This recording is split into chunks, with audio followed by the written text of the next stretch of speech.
Hi hello welcome back to U stocks. ഇന്ന് ഞാനേ ഒരുപാട് പേരെന്നോട് ചോദിച്ചു ഡാൻഡ്രഫിന് എന്താ ചെയ്യുന്നത്. ഡാൻഡ്രഫ് ഭയങ്കര പ്രോബ്ലമാ, ഭയങ്കര ചൂടൊക്കെ ആയതുകൊണ്ട് അതിന്റെ വിയർപ്പൊക്കെ ആകുമ്പോഴത്തേനും ഡാൻഡ്രഫ് ഭയങ്കര കൂടുതലാ, തലയ്ക്ക് ഭയങ്കര ചൊറിച്ചില്, എന്താ ചെയ്യേണ്ടതെന്നൊക്കെ എന്നോട് ഒരുപാട് പേര് ചോദിക്കുന്നുണ്ട്. അപ്പം അതിനെല്ലാം കൂടെ ഒരു ആൻസർ ഒന്നിച്ച് തന്നേക്കാമെന്ന് വിചാരിച്ചു. എന്നെ കൊണ്ട് അറിയാവുന്നത് ട്രീറ്റ്മെന്റ് പലതരത്തിലുണ്ട്. പല ടൈപ്പില് ഡാൻഡ്രഫിന് പിന്നെ നാച്ചുറൽ ട്രീറ്റ്മെന്റ് കൊടുക്കാം. പക്ഷെങ്കിൽ അത് എന്ത് ചെയ്താലും നിങ്ങൾ റെഗുലർ ആയിട്ട് ചെയ്യണം. അല്ലാതെ ഒരു പ്രാവശ്യം ചെയ്തിട്ട് വിട്ടു എനിക്ക് ശരിയായില്ലെന്ന് പറഞ്ഞിട്ട് കാര്യമില്ല. അത് ആഴ്ചയിൽ ഒരു 2-3 പ്രാവശ്യമെങ്കിലും ഡാൻഡ്രഫിന് തലയ്ക്ക് കൊടുക്കേണ്ടുന്ന ട്രീറ്റ്മെന്റ് കൊടുക്കണം. സ്കാൽപ്പിന് കൊടുക്കേണ്ട ട്രീറ്റ്മെന്റ് ആഴ്ചയിൽ ഒരു 2-3 പ്രാവശ്യമെങ്കിലും റെഗുലർ ആയിട്ട് നമ്മൾ കൊടുക്കണം. നമ്മൾ അകത്തോട്ട് നല്ല അതിനനുസരിച്ചുള്ള ഫുഡും കഴിക്കണം. ഡാൻഡ്രഫ് മെയിൻ ആയിട്ട് വരുന്നത് എന്താന്ന് ചോദിച്ചാൽ, ഡാൻഡ്രഫ് വരുമ്പോ തന്നെ സ്റ്റാർട്ടിങ്ങിൽ തന്നെ നമ്മൾ അതിനൊരു പ്രോപ്പറായ ട്രീറ്റ്മെന്റ് ചെയ്യാതെ അത് അതിന്റെ അങ്ങേയറ്റത്തെ ലാസ്റ്റ് സ്റ്റേജ് ആയിരിക്കും നമ്മൾ ഓരോ അതിനെന്തെങ്കിലും റെമഡി ചെയ്യാൻ പോകുന്നത്. അപ്പൊ അങ്ങനെ ചെയ്യാതെ അതിന്റെ സ്റ്റാർട്ടിങ്ങിൽ തന്നെ കറക്റ്റ് ട്രീറ്റ്മെന്റ് എടുത്ത് കൺട്രോൾ ചെയ്യാൻ നമ്മൾ ആദ്യം ശ്രമിക്കണം. പിന്നെ ഡാൻഡ്രഫ് എന്തുകൊണ്ടാണെന്ന് ചോദിച്ചാല്, തലയിൽ വരുന്ന ഫംഗസ് ആണ്. ആൾക്ക് തന്നെ നാച്ചുറലി സെക്രിഫൈ ചെയ്യുന്ന ഓയിൽ കണ്ടന്റും ഓയിൽ സെൽസും ഒക്കെ തിന്ന് അതങ്ങ് ഒത്തിരി വലുതാകും. അത് കഴിഞ്ഞ് അത് വേറെ രോഗങ്ങളൊക്കെ ആകും, സ്കിൻ ഡിസീസ് ഒക്കെ ആകും, ഡെർമറ്റോളജി പ്രോബ്ലം ഒക്കെ ആകാൻ ചാൻസ് ഉള്ള ഒരു ട്രീറ്റ്മെന്റ് ചെയ്യുക. അതായത് നാച്ചുറൽ റെമഡി ആണെങ്കിൽ കൂടെ അത് ആഴ്ചയിൽ ഒരു 2 പ്രാവശ്യം 3 പ്രാവശ്യം ഒക്കെ ചെയ്ത് കൺട്രോൾ ചെയ്യാൻ ശ്രമിക്കണം. അല്ലാതെ ഒരു പ്രാവശ്യം ചെയ്തു അവർ പറഞ്ഞു അത് ശരിയായില്ല എന്ന് കംപ്ലൈന്റ് ചെയ്യുന്നതിനെക്കാട്ടിലും നമ്മൾ ചെയ്യുന്ന ട്രീറ്റ്മെന്റ് റെഗുലർ ആയിട്ട് നമ്മൾ ചെയ്ത് അതിനെ കൺട്രോൾ ചെയ്യാൻ ശ്രമിക്കണം. ഇതാണ് ഡാൻഡ്രഫിന് ചെയ്യാനുള്ള ഏക മാർഗം. പിന്നെ അതിന് വരുന്ന ട്രീറ്റ്മെന്റ് എന്താണെന്ന് അടുത്തത് ഞാൻ പറയാം. ശരിയാണെങ്കിൽ ആദ്യം വേണ്ടത് നമ്മുടെ സ്കാൽപ്പിന്റെ ഡ്രൈനെസ് മാറ്റണം. ഗുഡ് ഫാറ്റ് ഉള്ള ഫുഡ് നമ്മൾ ആഹാരത്തിൽ ഉൾപ്പെടുത്തണം. മുട്ട, മീന്, വാൾനട്ട് അങ്ങനെയൊക്കെയുള്ള ഫുഡുകൾ ശരീരമുള്ള ഫുഡുകൾ നമ്മൾ ആഹാരത്തിൽ കൂടുതലായിട്ട് ഉൾപ്പെടുത്തണം. ആൾക്ക് തലയിൽ ഡാൻഡ്രഫ് ഉണ്ടെങ്കിൽ അത് കൺട്രോൾ ചെയ്യാൻ എന്ത് ചെയ്യാന്ന് അതിപ്പോ നമുക്ക് നോക്കാം. അതിന് നല്ല സ്കാൽപ്പ് ചേർത്ത് നന്നായിട്ട് ചീകണം. പല ട്രീറ്റ്മെന്റ് ഉണ്ട്. കടുക് അരച്ച് തേക്കാം, ഉലുവ അരച്ച് തേക്കാം, പിന്നെ അങ്ങനെ പലതും ഉണ്ട്. ഇപ്പൊ ഞാൻ ചെയ്യുന്നത് അതിലൊക്കെ വ്യത്യസ്തമായിട്ട് വേറെ 2 സാധനങ്ങൾ. അത് നമ്മൾ വീട്ടിൽ എപ്പോഴും ഉള്ള ഐറ്റംസ് തന്നെ കേട്ടോ. ആദ്യം വേണ്ടത് നമ്മളൊരു മുടിയെടുത്ത്, ഞാൻ എൻ്റെ മുടിയിൽ പിന്നെ എന്റെ തലയിൽ ഡാൻഡ്രഫ് ഒന്നും ഇല്ല എങ്കിലും ഞാനത് എങ്ങനെ ചെയ്യുന്നതെന്ന് കാണിച്ചു തരാം. ആദ്യം നമ്മൾ ഇതുപോലെ ഒരു ടെയിൽ കോമ്പെടുത്ത് മുടിയെ നന്നായിട്ട് ചീകിട്ട് നല്ലതായിട്ട് സെന്റർ വകുപ്പെടുത്തിട്ട് നമ്മൾ ഇങ്ങനെ ഇതിനകത്തൂടെ നമ്മൾ ഇങ്ങനെ ഉരച്ചെടുക്കണം. ഇതിങ്ങനെ ഓരോന്നും എടുത്തിട്ട് ഇങ്ങനെ ഉരയ്ക്കണം. ഇങ്ങനെ ഉരയ്ക്കുമ്പം നമ്മളുടെ ഡെഡ് സെൽസ് ഒക്കെ ഉണ്ടെങ്കിൽ അത് ഇളകി വരും. ഡാൻഡ്രഫ് ഉണ്ടെങ്കിൽ അതിങ്ങനെ ഇളകി വരും. ഇങ്ങനെ നന്നായിട്ട് ഉരച്ച് ഫുള്ള് തലയും അങ്ങനെ ഉരച്ചെടുത്തിട്ട് അത് കഴിഞ്ഞിട്ട് നമുക്ക് ഒരു പാക്ക് ഇടണം. ആ പാക്ക് എന്തുവാന്ന് ചോദിച്ചാൽ, മുട്ടയുടെ വെള്ളയും തൈരും. അതെങ്ങനെയാ ഇടുന്നത് ഞാൻ കാണിച്ചു തരാമേ. ഒരു മുട്ട എടുത്തിട്ട് അതിനെ നമ്മളിങ്ങനെ ഒന്ന് ചെറുതായിട്ടൊന്ന് പൊട്ടിച്ചിട്ടുണ്ട് വൈറ്റ് മാത്രം ഒഴിക്കുക.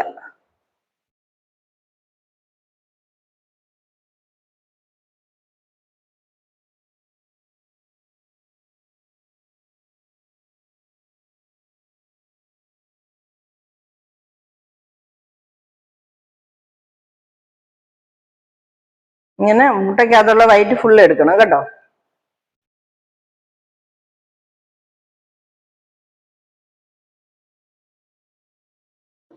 അപ്പൊ കണ്ടോ, ഇത്രയും വൈറ്റ് കിട്ടി. അപ്പൊ നമുക്ക് അതിൻ്റെ അകത്തോട്ട് ഒരു സ്പൂൺ തൈര് ചേർക്കാം. നല്ല ഒരു സ്പൂൺ തൈര് ചേർത്ത് നല്ലതായിട്ട് മിക്സ് ചെയ്യുക.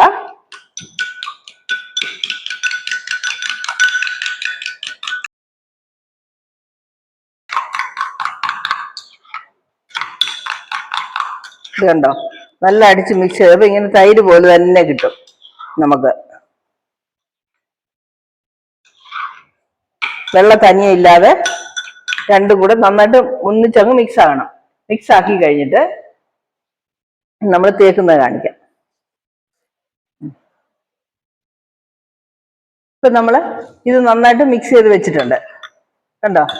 തൈരും മുട്ടയും കൂടെ മിക്സ് ചെയ്ത്, മുട്ടയുടെ വെള്ളം മാത്രം എടുത്തത്, മഞ്ഞയും ചേർത്താലും കുഴപ്പമൊന്നുമില്ല. പക്ഷെ മഞ്ഞ ചേർത്താൽ ഇച്ചിരി സ്മെല്ല് വരും. വെള്ളം മാത്രമേ ഞാനിപ്പോൾ എടുത്തേക്കുന്നത്. നിങ്ങൾക്ക് വേണമെങ്കിൽ മഞ്ഞയും ചേർത്ത് എടുത്ത്, മഞ്ഞ ചേർത്തുകൊണ്ട് പ്രത്യേകിച്ച് ദോഷമൊന്നുമില്ല. ഇപ്പം ഇത് നമ്മൾ എടുത്തിട്ട് മുടിയെ മുമ്പത്തെ പോലെ തന്നെ ചീകി ഇതാ ഇങ്ങനെ ഇങ്ങോട്ട് പൗത്തിട്ട് ഒരു കോട്ടനോ ടിഷ്യൂയോ എടുത്തിട്ട്, കോട്ടൺ ആയിരിക്കും നല്ലത്.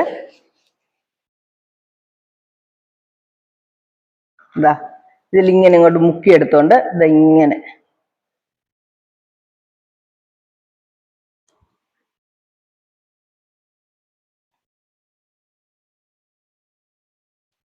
അടുത്തതെടുത്ത് ചീപ്പെടുത്ത് കണ്ണാടി മുമ്പിലിരുന്നു. അപ്പം നിങ്ങൾക്ക് കണ്ടുകൊണ്ട് ചെയ്യാം, വൃത്തിയായിട്ടാണോ വരുന്നതെന്ന് കണ്ടുകൊണ്ട് ചെയ്യാം.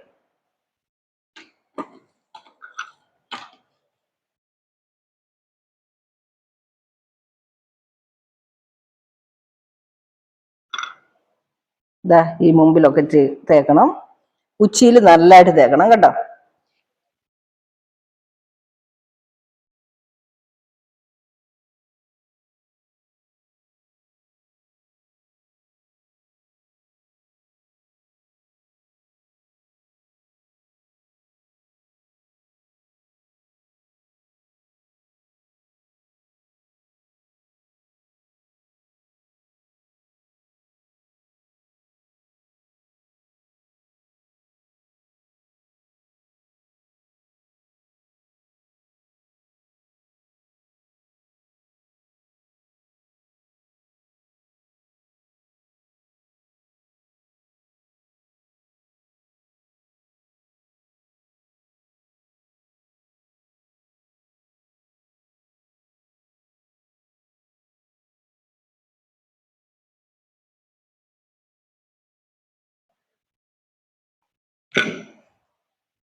ഫുള്ള് ഞാൻ വൃത്തിയായിട്ട് തൊട്ടു. ഒരു മണമില്ല ഇതിന്.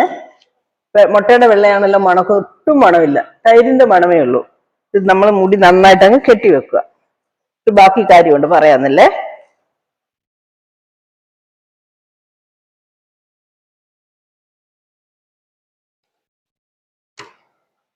കൈ ഒന്ന് കഴുകിയിട്ട് വരട്ടെ. ഇത് നല്ലതായിട്ട് തലയിലെല്ലാം തേച്ച് മുടിയെ കെട്ടി വെച്ചിട്ട്, അല്ലെങ്കിൽ ജെൻസ് ആണെങ്കിൽ നല്ലതായിട്ട് അങ്ങനെ പുരട്ടി, നല്ലപോലെ പുരട്ടി വെച്ചിട്ട് ഒരു 20 to 30 മിനിറ്റ്, 20 to 30 മിനിറ്റ്സ് ഇരുന്നിട്ട് നല്ലതായിട്ട് തലയെല്ലാം പിടിച്ചു കഴിഞ്ഞ ശേഷം ചെറിയ ചൂടുവെള്ളം കൊണ്ട് വാഷ് ചെയ്യണം. മൈൽഡ് ഷാമ്പു ഉപയോഗിക്കാം, ചീവക്ക ഉപയോഗിക്കാം, ഉപയോഗിക്കാതിരിക്കാം, എങ്ങനെ വേണേലും വാഷ് ചെയ്യാം നിങ്ങൾക്ക്. മൈൽഡ് ഷാമ്പു ഉപയോഗിച്ച്, നാച്ചുറൽ താളി എന്തെങ്കിലും ഉപയോഗിച്ച് വാഷ് ചെയ്യാം. പിന്നെ ഇത് ചെയ്ത് കഴിഞ്ഞിട്ട് അന്ന് തന്നെ ബെഡ്ഷീറ്റ്, പില്ലോ കവറ്, നിങ്ങളുടെ ടവല്, നിങ്ങളുടെ ചീപ്പ് ഇതെല്ലാം കഴുകിയിരിക്കണം. പുതിയതായിരിക്കണം യൂസ് ചെയ്യേണ്ടത് അന്ന് മുതൽ. പിന്നെ ബെഡ്ഷീറ്റ് ഒക്കെ ആയാലും നല്ല വെയിലത്തിട്ട് ഉണങ്ങി, ബെഡ്ഷീറ്റ് പില്ലോ കവറൊക്കെ നല്ല വെയിലത്തിട്ട് ഉണക്കി വേണം രണ്ടാമത് യൂസ് ചെയ്യാൻ. വീണ്ടും ഇത് 3 ദിവസം കഴിഞ്ഞ്, ഇത് ഒരു പ്രോബ്ലം ആയിട്ടുള്ളവരുടെ കാര്യമാണ് പറയുന്നത്. ഡാൻഡ്രഫ് മാറണം, എനിക്ക് ഭയങ്കര ഇറിറ്റേഷൻ ആണ് ഇതെന്നുള്ള ആൾക്കാരോടാണ് പറയുന്നത്. വീണ്ടും 3 days കഴിഞ്ഞിട്ട് ഇത് റിപ്പീറ്റ് ചെയ്യണം വീണ്ടും. അപ്പോഴും നിങ്ങൾ ബെഡ്ഷീറ്റും പില്ലോ കവറും എല്ലാം മാറ്റിയിരിക്കണം. ഇതൊരു ഫംഗസ് ഇൻഫെക്ഷൻ ആണ്. ഫംഗസ് മാറണമെങ്കിൽ നിങ്ങൾ തീർച്ചയായിട്ടും അതിന് കുറച്ച് റിസ്ക് എടുത്തെങ്കിലേ മാറത്തുള്ളൂ. അല്ലാതെ ഒരു ദിവസം കൊണ്ട് ഒരു പ്രാവശ്യം ഇങ്ങനെ ചെയ്തു, യൂട്യൂബ് നോക്കി ചെയ്തു, എൻ്റെത് മാറിയില്ലെന്ന് പറഞ്ഞിട്ട് കാര്യമില്ല. വീണ്ടും വന്നു മാറും, തീർച്ചയായിട്ടും കുറയും, വീണ്ടും വരും. നിങ്ങൾ റിപ്പീറ്റ് ഇത് ചെയ്തുകൊണ്ടേ ഇരിക്കണം.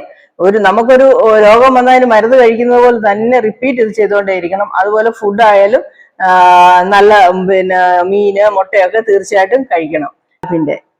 സ്കാൽപ്പിന്റെ ഡ്രൈനെസ് മാറ്റാൻ വേണ്ടി ഓയിലുള്ള ഫുഡുകൾ നമ്മൾ കഴിച്ചു തന്നെ ആകണം. പിന്നെ ഇനിയിപ്പോൾ നമ്മൾ 20 മിനിറ്റ് കഴിഞ്ഞിട്ട് വാഷ് ചെയ്തിട്ട് കാണാം. ഇപ്പം ഞാൻ മുടിയൊക്കെ കഴുകി നല്ല കുട്ടപ്പിയായിട്ട് വന്നിട്ടുണ്ട്. നല്ല പട്ട് പോലുണ്ട് മുടി. മുട്ടയുടെ വെള്ളയല്ല തേച്ചേക്കുന്നത്, നല്ല പട്ട് പോലുണ്ട് മുടിയെ. നല്ല സ്മൂത്തായിട്ടുണ്ട്. ഡാൻഡ്രഫ് എനിക്കില്ലാത്തതുകൊണ്ട് പിന്നെ അതിനെക്കുറിച്ച് എനിക്ക് പറയാനൊന്നുമില്ല.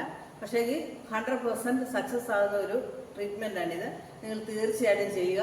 ചെയ്ത് നോക്കിയിട്ട് റിസൾട്ട് പറയുക. ഒരു പ്രാവശ്യം ചെയ്താൽ പോരാ, ഞാൻ പറഞ്ഞ പോലെ തന്നെ ആഴ്ചയിൽ 2-3 പ്രാവശ്യം തീർച്ചയായിട്ടും ചെയ്യണം. ഉണ്ട് ഡാൻഡ്രഫിന് വേറെയും റെമഡീസ് ഉണ്ട്. ഞാൻ പോകെ ഓരോന്നോരോന്നായിട്ട് പറഞ്ഞുതരാം. ഇതൊരു നല്ല റെമഡിയാണ്. ഏറ്റവും നല്ലതാണ്. ഹെയർ ഗ്രോത്തും വരും. ചിലർക്ക് മുടിയൊക്കെ റൂട്ട് ചെയ്ത് പൊഴിഞ്ഞു പോകുന്നുണ്ടാവും. അതിനൊക്കെ ഒത്തിരി നല്ലതാണ്. മുടിയുടെ പിന്നെ സ്മൂത്ത്നെസ് ഒക്കെ തിരിച്ചു കിട്ടുക. റഫായിട്ടുള്ള മുടി ഡൈ ഒക്കെ ചെയ്ത് റഫായിട്ടിരിക്കുന്ന മുടിയൊക്കെ എഗ് വൈറ്റും കേടും കൂടെ അല്ലേ, നല്ല സ്മൂത്തായി കിട്ടും. അങ്ങനെ ഒരുപാട് ഗുണങ്ങളുള്ള ഒരു ഹെയർ പാക്കാണിത്. എല്ലാവരും യൂസ് ചെയ്യുക. യൂസ് ചെയ്തിട്ട് റിസൾട്ട് പറയുക. ഓക്കെ, അപ്പം ഓക്കെ, അടുത്ത തന്നെ പുതിയൊരു വീഡിയോയുമായിട്ട് ഉടനെ കാണാം. ഓക്കെ, അപ്പോൾ എല്ലാവരും കാണണം. കണ്ടിട്ട് നിങ്ങളുടെ അഭിപ്രായങ്ങളൊക്കെ കമൻറ്റ് ചെയ്യണം. സബ്സ്ക്രൈബ് ചെയ്യാൻ മറക്കണ്ട. Okay, bye, see U.